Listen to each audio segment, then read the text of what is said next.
आज के इस वीडियो में आरआरबी एनटीपीसी 30 जनवरी 2021 को जो पेपर हुआ था उसे सॉल्व करवाऊंगा। जो क्वेश्चन मुझे आप लोगों के माध्यम से मिले थे। तो पहला क्वेश्चन है, यदि x बराबर 7 प्लस 4 करनी में 3 है तो under root x plus 1/√x का मान क्या है। दोस्तों यहाँ पे 4 ऑप्शन है और चारों ऑप्शन में से एक ऑप्शन सही है। तो यहाँ पर देखिए लिखा हुआ प्रश्न में x बराबर 7 प्लस 4 करनी में 3। तो यहाँ पे 7 प्लस 4 करनी में 3 है और इसे हम लिख सकते हैं 2 प्लस करनी में 3 का होल स्क्वायर। जब इसे हम इतना लिखेंगे तो ये इतना है जो आ जाएगा। इसे मैं आपको प्रसार करके दिखा देता हूं। जो है 2 दूना 4, a का स्क्वायर प्लस b का square plus 2ab, a plus b का होल स्क्वायर के फार्मूला होता है। तो यहाँ पर 2 का स्क्वायर यहाँ पे 4 हो जाएगा और प्लस में करनी में 3 का स्क्वायर 3 आ जाएगा और 2ab यानी कि 2 दूना 4 और ये 4 करनी में 3, तो 4 3 7 और ये 7 प्लस 4 करनी में 3 हो गया। तो इसे आप ऐसे लिख सकते हैं। तो इसे मैं यहाँ पर 2 प्लस करनी में 3 लिख सकता हूँ। 2 प्लस करनी में 3 का ये होल स्क्वायर और ये x है। ये वर्ग जो है इधर वर्गमूल में आ जाएगा तो अंडर रूट x हो जाएगा और इधर जो है 2 प्लस करनी में 3 हो जाएगा। जो है 2 प्लस करनी में 3। अब यहाँ से जो है अंडर रूट एक्स का जो मान है यहाँ पे निकल गया है। तो अंडर रूट एक्स बराबर 2 प्लस करनी में 3 और अब हम निकाल लेंगे 1/√x का मान। तो 1/√x का मान निकालने के लिए मैंने आपको बता रखा है कि जब हम 1/√x का मान निकालेंगे तो इसका अल्टरनेट हम कर लेंगे, यानी ये जो चिन्ह है इसको बदल देंगे। तो 2 माइनस करनी में 3, तो इसका मान आ गया। अब हमें क्या निकालना है, हमें निकालना है under root x plus 1/√x का मान। तो हम क्या करेंगे, इन दोनों को हम जोड़ देंगे। तो जोड़ने पर जो है ये यहाँ से हो जाएगा अंडर रूट एक्स प्लस 1 जब जोड़ेंगे तो अंडर रूट एक्स और प्लस 1/√x और ये करनी में 3 से करनी में 3 कट जाएगा और ये 2 दूना 4। तो इसका मान जो आ गया, यही जो इसका राइट आंसर है, यही हमें निकालना। तो क्वेश्चन में जो है under root x plus 1/√x और इसका मान आ गया है 4। ये इसका राइट आंसर है और ऑप्शन जो है ए करेक्ट है। अगला क्वेश्चन, क्वेश्चन 2, साइन इनवर्स 1/करनी में 2 बराबर थीटा है। तो थीटा का मान क्या है दोस्तों, तो इसे हम लिख सकते हैं साइन थीटा बराबर 1/करनी में 2 और ट्रिग्नोमेट्रिक टेबल में जो है साइन थीटा जब 1/करनी में 2 रहता है तो यानी कि साइन 45 का मान रहता है। तो यहाँ पर चूंकि साइन 45 का जो मान होता है 1/करनी में 2 होता है, तो यहाँ पर हम लिख सकते हैं साइन थीटा बराबर साइन 45 और दोनों तरफ कंपैरिजन करने पर थीटा का जो मान है वह 45 डिग्री। यही इसका करेक्ट आंसर है। अगला क्वेश्चन, क्वेश्चन 3, 450 मीटर लंबी एक ट्रेन जिसकी चाल 80 किलोमीटर प्रति घंटा है तो वह 150 मीटर लंबे प्लेटफार्म को कितनी देर में पार करेगी। दोस्तों यहाँ पर देखिए एक ट्रेन है और ये फिगर मैं आपको बना करके समझा देता हूँ। और ये जो है प्लेटफार्म है, ये जो है प्लेटफार्म है जिसको ट्रेन पार करेगी। तो यहाँ पर ट्रेन की जो लंबाई है वो 450 मीटर है, 450 मीटर और यहाँ पर प्लेटफार्म की लंबाई है 150 मीटर, 150 मीटर। तो इन दोनों को जब हम जोड़ देंगे तो ये हो जाएगा 600 मीटर। 600 मीटर ट्रेन की लंबाई प्लस प्लेटफार्म की लंबाई, तो कुल दूरी यहाँ पर निकल गई जो है। और ट्रेन जब प्लेटफार्म को पार करेगी तो जब तक ट्रेन की आखिरी बोगी जो पार नहीं हो जाएगी तब तक उसे पार नहीं माना जाएगा, यानी आखिरी बोगी तक जो पार होना होगा। तो यहाँ पर देखिए आगे है चाल। ट्रेन की जो चाल है, ट्रेन की जो चाल है वो 80 किलोमीटर प्रति घंटा है, 80 किलोमीटर प्रति घंटा। और चूंकि इसका सूत्र हम जानते हैं, चाल बराबर दूरी बट्टे समय, दूरी बट्टे समय। तो चाल यहाँ पर है 80 और दूरी यहाँ पर है 600 और समय को हम t मान लेंगे। ठीक है, तो अब यहाँ पर चूंकि ये जो 600 है ये दूरी मीटर में है और 4 किलोमीटर प्रति घंटा में है, तो इसे हमें जो है मीटर प्रति सेकंड में करना होगा और ऐसा करने के लिए हमें 5/18 से इसमें गुणा करना होगा। अब इसे हम सॉल्व कर लेंगे तो यहाँ पर हो जाएगा t बराबर 600 गुणा 18 और बट्टे में 80 गुणा 5 और 0 से 0 कट जाएगा। अब 2 से इसे जब काटेंगे तो 2 चौका हो जाएगा यहाँ पर 8 और ये 2 9 18। अब इसे जब 4 से हम काटेंगे तो 4 कम 4 हो जाएगा और बचेगा तो 4 पंजे 20 15 और 5 से काटेंगे तो 5 3 15 और 9 3 27 9 3 27 यानी कि दोस्तों 27 सेकेंड का समय जो है ट्रेन लेगी इस प्लेटफॉर्म को पार करने में। तो इसका राइट आंसर है 27 सेकेंड। अगला क्वेश्चन 4, यदि a plus B plus C बराबर 5, A B plus B C plus C बराबर 10 है तो A square plus B square plus C square का मान बताइए क्या होगा। दोस्तों चूंकि हम जानते हैं कि a plus B plus C का जो होल स्क्वायर एक सूत्र होता है और A square plus B square plus C square और 2 हम कॉमन ले लेंगे तो यहाँ पर ए बी 2 कॉमन यहाँ पर ले लें तो ए बी प्लस में बी सी प्लस में सी हो जाएगा। ये सूत्र होता है 2ab 2bc 2ca। ठीक है, तो अब ये जो मान है ये जो मान यहाँ दिया हुआ है इसको उठा के इसमें रख देंगे तो हमारा आंसर जो निकल जाएगा। तो a plus B plus C कितना दिया 5 दिया है तो 5 का square A square plus B square plus C square और यहाँ 2 और ब्रैकेट में A B plus B C plus C 10 दिया है। सॉल्व कर लेंगे तो 5 पंजे 25 और यहाँ से A square plus B square plus C square और ये है 10 दूनी 20। अब इसे सॉल्व कर लेंगे तो A square plus B square plus C square और 25 में से 20 घट जाएगा तो 25 माइनस 20 बराबर 5। दोस्तों यही जो इस क्वेश्चन का राइट आंसर है। अगला क्वेश्चन 5, रुपए 15,000 की राशि पर 15% वार्षिक दर से 2 वर्ष का साधारण ब्याज क्या होगा, यानी सिंपल इंटरेस्ट इसमें हमसे पूछा गया है। तो इसका फार्मूला होता है SI बराबर P गुना R गुना T बटे 100। तो मूलधन गुणा दर गुणा समय बटे 100 इस पर रख करके हम सॉल्व कर देंगे तो आंसर इसका आ जाएगा। तो मूलधन यहाँ पर 15,000 रुपये और दर है 15/100 यानी 15% और समय यहाँ पे 2 वर्ष। तो 2 0 से 2 0 यहाँ पे कट गया। 150 गुणा में 15 दूना 30 00 15 तियाँ 45 15 तियाँ 45। तो 4,500 रुपये दोस्तों साधारण ब्याज है और यही इस क्वेश्चन का राइट आंसर है। देखते हैं अगला क्वेश्चन क्या पूछा गया है। क्वेश्चन 6, एक त्रिभुज के तीनों कोणों का अनुपात 2:3:4 है तो इनमें सबसे बड़े और सबसे छोटे कोण का अंतर ज्ञात कीजिए। तो यहाँ पर जो है हम देखते हैं कि कोणों का अनुपात, तो सबसे पहले त्रिभुज के तीनों कोणों का जो जोड़ होता है योग होता है वह 180 डिग्री होता है योग। और यहाँ पर जो है हम जो है यहाँ पर देखिए अनुपात यहाँ पर दिया हुआ तीनों कोणों का 2:3:4 लेते हैं और इनका हम अनुपातिक योग निकाल लेते हैं। इनको हम जोड़ लेते हैं तो 3 2 5 4 9 हो गया और 9 से हम 180 में भाग दे देंगे तो आ जाएगा ये 20। कितना आ जाएगा 20। अब हम देखते हैं प्रश्न में पूछा गया है सबसे बड़े और सबसे छोटे कोण का अंतर ज्ञात कीजिए। तो सबसे छोटा कोण 2 होगा इसका अनुपात और बड़े कोण का अनुपात होगा 4। तो इन दोनों में जो अंतर है वह है दोस्तों 2 का। कितने का है 2 का अंतर है। अब 2 से हम 20 में गुणा कर देंगे तो 2 गुणा 20 आ गया 40। तो सबसे बड़े और सबसे छोटे कोण का जो अंतर है वह 40 का अंतर है और यही जो इस क्वेश्चन का राइट आंसर है। देखते हैं अगला क्वेश्चन। क्वेश्चन 7, किसी वर्ग की भुजा 18 सेंटीमीटर है, उसके चारों ओर 3 सेंटीमीटर का रास्ता है तो रास्ते का क्षेत्रफल ज्ञात कीजिए। तो यहाँ पर देखिए मैं एक फिगर के जरिए आपको समझाने का प्रयास करता हूँ। ये एक वर्ग है क्योंकि वर्ग की चारों भुजा बराबर होती है और इसकी जो एक भुजा है ये 18 सेंटीमीटर है और यहाँ पर ये कह रहा है कि उसके चारों ओर 3 सेंटीमीटर का रास्ता है। तो चारों ओर जो है 3 सेंटीमीटर का हम रास्ता बना लेते हैं। जिस प्रकार से जो है ये देखिए ये 3 सेंटीमीटर का चारों तरफ रास्ता है।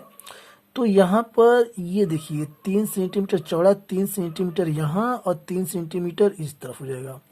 तो ये 18, तो यही है 18 ये और 3 ये 3 ये, यानी हो गया 27। ये जो बाहर वाला जो ये वर्ग बना ये हो गया 27 सेंटीमीटर, ठीक है। और हमें निकालना है कि ये रास्ते का क्षेत्रफल कितना है। जो रास्ता है इसका हमें चारों तरफ से क्षेत्रफल ज्ञात करना है। तो हम करेंगे क्या कि ये जो बड़ा वाला जो वर्ग है जिसकी भुजा 27 सेंटीमीटर है, इसका क्षेत्रफल हम निकाल लेंगे, और इसके क्षेत्रफल में से ये जो अंदर वाला छोटा वाला वर्ग है जिसकी भुजा 18 सेंटीमीटर है, इसमें से हम निकाल देंगे तो रास्ते का क्षेत्रफल निकल जाएगा। तो आइए देखते हैं रास्ते का क्षेत्रफल। रास्ते का क्षेत्रफल बराबर, चूंकि हम जानते हैं कि वर्ग का जो क्षेत्रफल होता है वह भुजा स्क्वायर होता है, तो यहाँ पर 27 का स्क्वायर और माइनस में 18 का स्क्वायर। 27 का 27 में जब हम गुणा करेंगे तो आ जाएगा 576। आप गुणा करके देख सकते हैं। माइनस 18 का 18 में करेंगे गुणा तो आ जाएगा 324। और जब घटा देंगे तो 6 में से 4 गया 2, और 7 में से 2 गया 5, और 5 में से 3 गया 2। 252 वर्ग सेंटीमीटर। दोस्तों ये जो रास्ता है इसका जो क्षेत्रफल है चारों तरफ को मिला करके यह 252 वर्ग सेंटीमीटर इसका राइट आंसर है। अगला क्वेश्चन, क्वेश्चन नंबर 8, 1/5 प्लस 1/5 और कुल के बटे 1/25 बराबर क्वेश्चन मार्क, यानी इसका मान क्या आएगा हमें बताना है। तो यहाँ पर हम देखते हैं कि अंश में जब हम एलसीएम लेंगे तो 5 आ जाएगा, यानी 1 + 1 जुड़ जाएगा, और बट्टे में 1/25 यहाँ पर है, इज इक्वल टू 1 1 2 हो जाएगा, 2/5 और बट्टे में 1/25। अब इसे हम सॉल्व कर देंगे। 2/5 ये जो हर में है 1/25 इसको हम पलट देंगे, और ये 25/1 करके हम गुणा कर देंगे। तो 5 × 5 = 25 और 5 दूनी 10। तो क्वेश्चन मार्क के स्थान पर जो है दोस्तों 10 आएगा, यानी जब इसको सॉल्व करेंगे तो इसका आंसर 10 आएगा, यही जिसका करेक्ट आंसर है। अगला क्वेश्चन, क्वेश्चन 9, 6 और 20 का एलसीएम तथा एचसीएफ क्या होगा। दोस्तों तो एचसीएफ जो है वह बड़ी से बड़ी संख्या होती है जो दोनों संख्याओं को जो है विभाजित करती है। तो यहाँ पर हम देख रहे हैं वो बड़ी से बड़ी संख्या 2 है जो 6 को भी पूरा पूरा काटती है और 20 को भी, तो इसलिए एचसीएफ जो है 2 है। और यहाँ पर पूछा गया एलसीएम, तो एलसीएम निकालने के लिए देखिए ट्रिक है कि बड़ी से बड़ी संख्या में से आप जो है बड़ी से बड़ी संख्या से आपकी तो 6 को काट लें कि तो 20 को। तो बड़ी से बड़ी संख्या यहाँ पर 2 है, पहले हम क्लियर कर चुके हैं। तो अगर हम 6 को काटते हैं तो 2 × 6। अब 3 और 20 का हम जो है गुणा कर देंगे, 3 और 20 का हम गुणा कर देंगे तो आ जाएगा यानी 0 और 3 दूनी 6 यानी 60। तो एलसीएम हमारा आ गया 60। तो यहाँ पूछा गया एलसीएम तथा एचसीएफ ज्ञात कीजिए, तो हमारा आंसर आ गया 60 और 2। 60 है एलसीएम और 2 है एचसीएफ, और यही हमारा राइट आंसर है। अगला क्वेश्चन, क्वेश्चन 10, ए और बी की आयु का अंतर 15 वर्ष है और 5 वर्ष पूर्व ए की आयु बी की आयु की दुगनी थी, तो ए की वर्तमान आयु ज्ञात कीजिए। तो यहाँ पर ए और बी 2 हैं, ए बना लिया मैंने, यहाँ पर बी बना लिया, और ये कह रहा है कि ए की आयु बी की आयु की दुगनी है, तो इनमें जो अनुपात है वह 2:1 का है।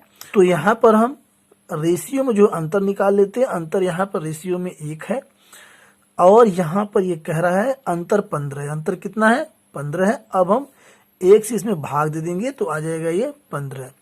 अब 15 से हम 2 में गुणा कर देंगे तो 15 × 2 बराबर आ गया ये 30 वर्ष, और चूंकि ये 30 वर्ष पहले की है, ये कह रहा है वर्तमान आयु, तो ये कह रहा है कि 5 वर्ष पहले, तो 5 इसमें हम जोड़ देंगे तो आ गया ये 35, आ गया ये 35 वर्ष। तो इस समय ए की जो वर्तमान आयु है वह है दोस्तों 35 वर्ष, और यही जो है इसका राइट आंसर है। अगला क्वेश्चन,